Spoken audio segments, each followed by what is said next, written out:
We are at an ashram called Swami Rama Sadhaka Grama in Rishikesh in India. An ashram is really a place where you come for spiritual practice. It's a community of spiritual seekers. There's often or always a guru in residence, a spiritual leader, a spiritual teacher, and then there are the spiritual seekers, and together we practice meditation and yoga and karma yoga and different practices that aid our spiritual development.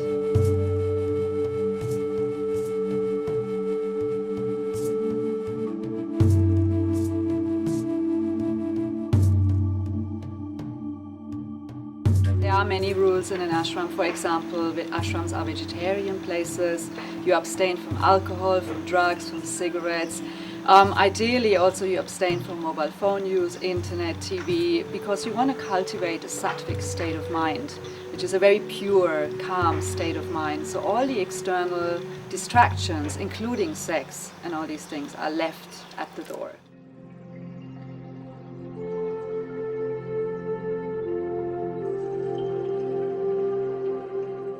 When I'm in the ashram, we get up at about 4:30 and then we go to morning prayers around 5:15.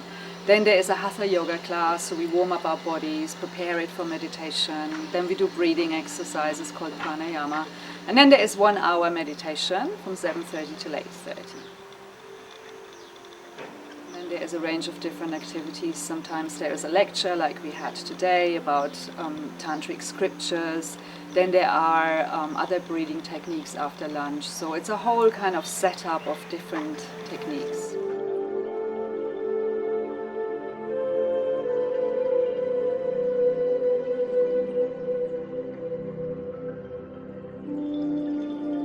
Well, what attracted me here in the first place was destiny, because I didn't really want to come here. And I ended up here because I was in Pakistan and I was traveling. But then I found an incredible tradition of yoga and meditation and spirituality here, and ever since I've been hooked.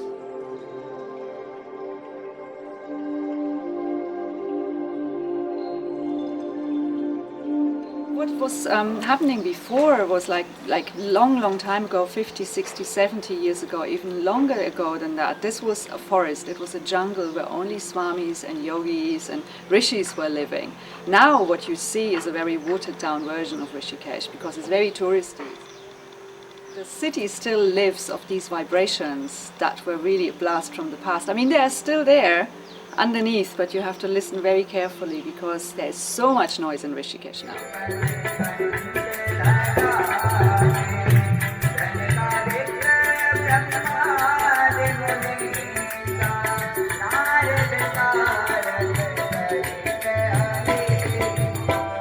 And I was personally not in a good place. I think, just overdoing it in the 60s. So I was just not very sort of centered.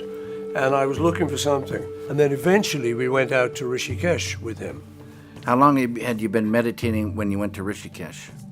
I'm not sure of the exact timings because it was 40 years ago. Mm-hmm. But I would say a month or so. But yeah, there were some very blissful moments. I remember one in particular when I'd been meditating for a little while and I'd got to a really good place.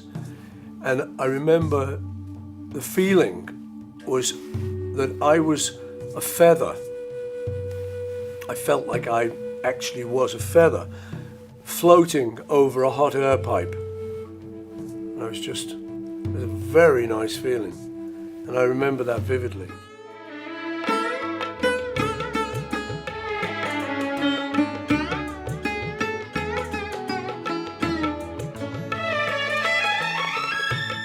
Legend is so beautiful.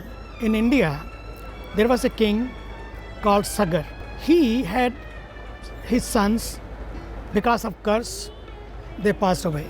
He meditated, then his other sons and the sons, they kept meditating, but the answer never came. Ultimately, the king Bhagirath had the rigorous penance, and because of that, God was pleased and said, yes, if the Ganga river can be sent on this earth, your ancestors, your children will be released from the sins and from the death.